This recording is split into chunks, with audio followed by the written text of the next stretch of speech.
नमस्कार, Sumit education centre में आपका स्वागत है। इस वीडियो में विद्युत आवेश किसे कहते हैं इस बात पर चर्चा होगी और साथ ही साथ विद्युत आवेश के प्रकार तथा मात्रक को भी बताया जाएगा।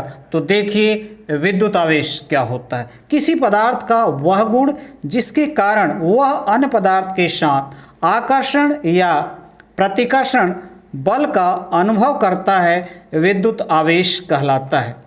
किसी पदार्थ का वह गुण जिसके कारण वह अन्य पदार्थ के साथ आकर्षण या प्रतिकर्षण बल का अनुभव करता है, विद्युत आवेश कहलाता है। अब देखिए विद्युत आवेश के प्रकार। विद्युत आवेश के प्रकार तो यह दो प्रकार का होता है, धनावेश और ऋण आवेश। किसी पदार्थ में इलेक्ट्रॉन की कमी के कारण उत्पन्न आवेश को धनावेश कहते हैं। किसी पदार्थ में इलेक्ट्रॉन की कमी के कारण उत्पन्न आवेश को धनावेश कहते हैं। अब देखिए ऋण आवेश क्या होता है। किसी पदार्थ में इलेक्ट्रॉन की अधिकता के कारण उत्पन्न आवेश को ऋण आवेश कहते हैं। किसी पदार्थ में इलेक्ट्रॉन की अधिकता के कारण उत्पन्न आवेश को ऋण आवेश कहते हैं। आप देख रहे हैं कि किसी पदार्थ में इलेक्ट्रॉन की कमी के कारण उत्पन्न आवेश को धनावेश कहते हैं।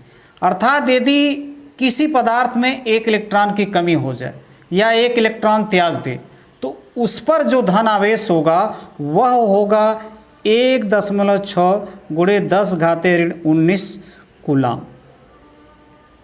तो आवेश का मात्रक क्या हो गया? कूलाम। यदि वह 2 इलेक्ट्रॉन त्याग दे या 2 इलेक्ट्रॉन की कमी हो जाए तो यहाँ इसमें कितने गुणा हो जाएगा? 2 का। 3 कर देगा तो 3 का गुणा हो जाएगा। 4 त्याग देगा या कम हो जाएगा तो 4 का गुणा हो जाएगा। अब ऋण आवेश, किसी पदार्थ में इलेक्ट्रॉन की अधिकता, एक इलेक्ट्रॉन वह ग्रहण कर ले या अधिक हो जाए तो उस पर जो आवेश होगा -1.6 × 10⁻19 कूलाम।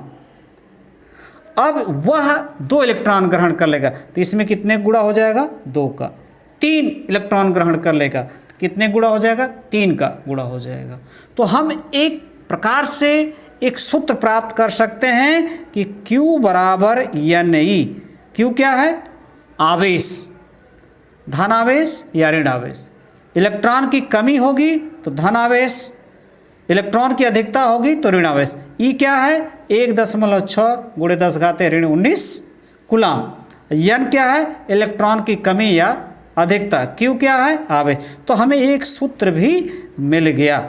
इस सूत्र से हम ज्ञात कर सकते हैं कि किसी पदार्थ पर कितना धन या ऋण आवेश है। नमस्कार।